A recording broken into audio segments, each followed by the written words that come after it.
vlogas baigėsi ir šiandien diena buvo susipažinimas su visais įrenginiais, kurie yra pas mus čia kaip lėktuve.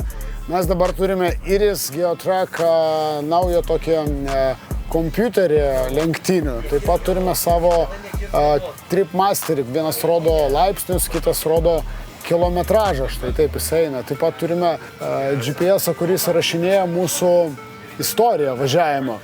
Taip pat turime Geotrack Comboxą, kuris skirtas padaryti lenkimą, pranešti apie pavojų, iškviesti pagalbą. Įprastą ekraną keturačio, kur rodo visokią mums reikalingą informaciją, degalai, temperatūrą, taip pat mygtukai, kurie valdo visus tos įrenginius ir čia, ir čia. Čia dar degalų mišinį galime stebėti. Jeigu kažkas yra negerai, pavyzdžiui, su pompa arba su kažkokiais kitais įrenginiais, tai galbūt jisai mums padės identifikuoti tokią problemą. Daug čia visko.